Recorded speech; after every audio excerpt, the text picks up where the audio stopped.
समस्तीपुर के मोहनपुर ओपी के थाना अध्यक्ष नंद किशोर यादव का पार्थिव शरीर रात के 1 बजे अरियर के ओम नगर स्थित आवास पर लेकर समस्तीपुर पुलिस पहुंची, जिसके बाद रात के अंधेरे के सन्नाटों के बीच अचानक रोने और चिल्लाने की आवाज से पूरा इलाका सिहर उठा। रात में ही शहीद नंद किशोर यादव के पार्थिव शरीर को अंतिम बार देखने के लिए भारी भीड़ उमड़ पड़ी। रोते भिलकते परिवार के सदस्यों को ढांढस बांधने के लिए अगल बगल के लोग जमा हो गए। वहीं आज सुबह शहीद दरोगा का पार्थिव शरीर उनके गाँव पलासी के दिघली पहुँचा और वहाँ भी ग्रामीणों की भारी भीड़ उमड़ पड़ी। शहीद दरोगा नंद किशोर यादव आज अंतिम संस्कार उसके गांव दिघली में ही राजकीय सम्मान के साथ किया जाएगा। उनका पड़ोसी हूँ, मुझे बहुत मान सम्मान करता था और समाज में भी घूम घूम के गरीबों के द्वारा जो सो जिज्ञासा करता था, पैसा रुपया भी मौके तक पर देता था। इसलिए इस पर जो है सो कानून कार्रवाई अच्छी तरह से हो, हम लोगों को इंसाफ हो। हमारा करोड़ का बस्ती जो है सुनराड़ हो गया। सरकार से क्या मांग करते हैं? सरकार से हम उसका मुआवजा हो और वो जो है सो जिनके द्वारा मारा गया उनको जो है सो सजा हो, कानून अच्छी तरह से हो। हम लोगों को इंसाफ चाहिए। समस्तीपुर के मोहनपुर थाना अध्यक्ष शहीद नंद किशोर यादव की शहादत से अरियर में मातम पसरा है। पशु तस्करों के खिलाफ ऑपरेशन के दौरान बदमाशों ने उन्हें गोली मार दी थी। उनको आनन फानन में बेगूसराय में एडमिट कराया गया था, लेकिन हालत बिगड़ने पर पटना के IGMS ले जाया गया, जहां पर उन्होंने दम तोड़ दिया। नंद किशोर यादव अरियर के पलासी के रहने वाले थे। हम लोग का गाँव में था, बहुत अच्छा आदमी था। जब भेद मुलाकात हो रहा था तो भाई भाई का था। हम लोग कोई भेदभाव नहीं रखते हैं, सब मिलजुल करके चलते हैं। इतना प्रेमी था कि ये 8 दिन पहले आया था, मुलाकात किया था, हम लोग का घर भी गया था, समाचार बात पूछा कि कैसा बाल बच्चा है कि ठीक है, यही सब बात है। इसमें कितना कमी महसूस कर रहे हैं उनके जाने से? बहुत दिल में दर्द आ रहा है। वो बढ़िया था, बढ़िया विचार भी था, आता था सबसे मिलजुल कर रहा था, मिलजुल करके तब जाता था। अगर हटिया बाज़ार में भी कहीं भेजता था तो कभी घमंड नहीं था, बहुत बढ़िया विचार था।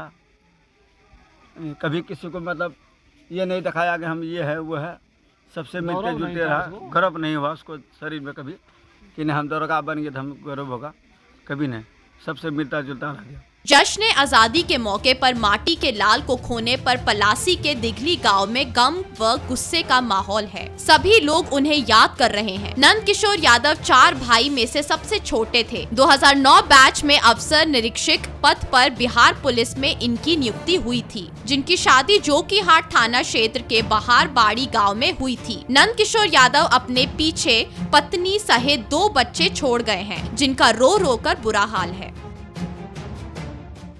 बिहार में पुलिस वाले भी सुरक्षित नहीं रहे हैं। समस्तीपुर की घटना के बाद एक बार फिर बिहार के पुलिसकर्मियों में गुस्सा भी है और उनके साथ उनके परिवार वाले गमज़दा भी हैं, क्योंकि उन्होंने अपने एक साथी को खो दिया है।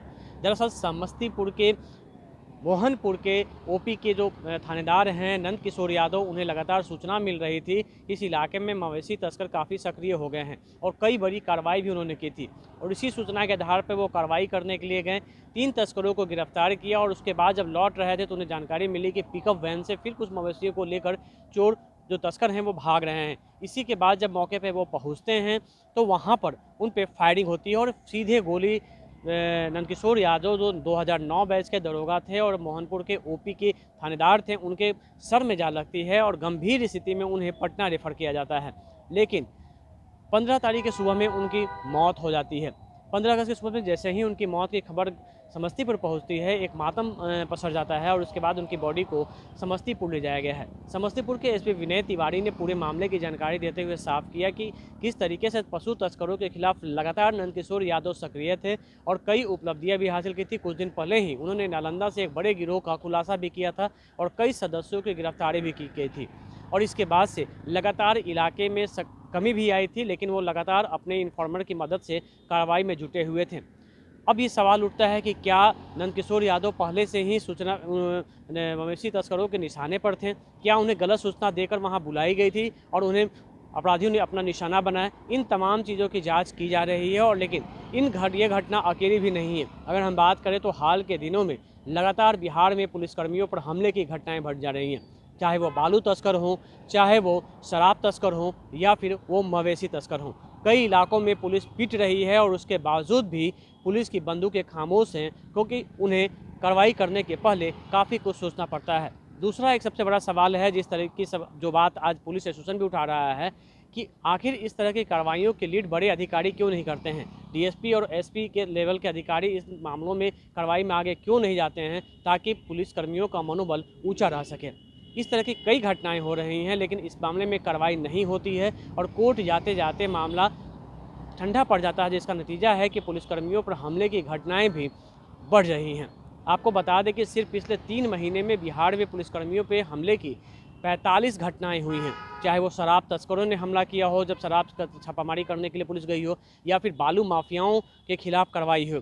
पटना से सटे बिहटा में बालू माफियाओं के खिलाफ कार्रवाई के दौरान महिला अधिकारियों को भी दौड़ा कर पीटा गया था, लेकिन उस मामले में कोई बड़ी कार्रवाई नहीं हुई। नतीजा यह निकला कि कोर्ट जाते जाते ये मामले कमज़ोर पड़ जाते हैं और उसके बाद इन्हें बेल हो जाती है, लेकिन इन जो माफिया हैं इनका मनोबल हमेशा बढ़ा रहता है।